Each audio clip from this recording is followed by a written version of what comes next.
کہا جا رہا تھا کہ عمران خان کی رہائی عدالتوں کے ذریعے ہوگی، جمہوریت میں یہی ہوتا ہے، تو یہ جو معافی والا معاملہ ہے تو پھر یہ تو عدالتوں کو کراس کر کے ہے کہ جی معافی مانگ لیں تو چیزیں سیٹل ہو جائیں گی؟ این آر او مانگنے کی کوشش کر رہے ہیں، سب کو پتہ ہے وہ این آر او مانگنے کی کوشش کر رہے ہیں، وہ رستہ مانگ رہے ہیں، کبھی وہ بیماری کی ڈھونگ رچاتا ہے کہ مجھے یہ ہو گیا، مجھے وہ ہو گیا جی، پھر جب ان کی ایگزامینیشن ہوتی ہے تو کبھی اسکیلنگ کر کے واپس بھیج دیا جاتا ہے اور کبھی کیا کر کے، تو خدا رہا بس پاکستان کے لوگوں کو مزید بیوقوف بنانے کی وہ کوشش نہ کرے. وہ کب سے این آر او مانگنے کی کوشش کر رہے ہیں. این آر او کو تبھی نہیں دی گئی کیونکہ وہ غدار وطن تھے. پہلے آپ اس چیز کو تو مانیں کہ آپ غلط ہیں، آپ ایڈمٹ کریں کہ آپ نے غلط کام کیا اپنے ملک کے ساتھ. خیبر پختونخوا میں جو فلڈز آئے ہیں کون وہاں پہ مدد کر رہا ہے؟ آپ کو کون نظر آئے؟ وہاں کی کوئی لوکل گورنمنٹ آپ کو نظر آئی ہے؟ ان کا تو اپنا ہیلی کاپٹر جی کریش کر گیا ہے. مجھے تو افسوس ہے وہاں پہ سارا دیکھ لیں پاک فوج جو ہے کس طریقے سے لوگوں کو بچا رہی ہے. ہم نے دیکھا کہ فیصل واڈا کا ایک ٹویٹ آیا، انہوں نے کہا جو منافق سیاست دان ہیں وہ ایک اس میں ہے اپنا قبلہ درست کر لیں، نہیں تو وہ رگڑے جائیں گے.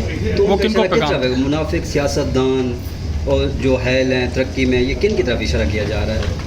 دیکھیے منافقت تو ہر بندہ وہی منافقت کر رہا ہے جو اس ملک میں سیاست بھی کر رہا ہے اپنی اور ریاست کو بھی بچانے کی کوشش نہیں کر رہا نا، وہی منافق ہوں گے. لیکن جو بیچاروں نے اپنی سیاستوں کو قربان کیا ہوا ہے ہمارے اپنی ریاست کو بچانے کے لیے، میری تو پارٹی میں پاکستان مسلم لیگ نون میں میاں محمد نواز شریف نے ہمیشہ سیاست کو پریورٹی نہیں دی، انہوں نے ہمیشہ ریاست کو پریورٹی دی ہے.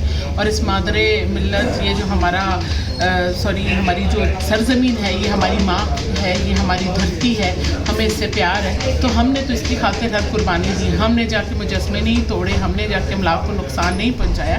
تو منافق تو وہی ہے جو اپنے ملک کے جا کر املاک پر بھی حملے کرتا ہے، شہیدوں کے مجسموں کو بھی مسمار کرتا ہے، جناح ہاؤس پر بھی حملے کرتا ہے، سرعام لوگوں کو اور نوجوان نسل کو بھی بھڑکانے کی کوشش کر کے بے راروی کا شکار کرتا ہے.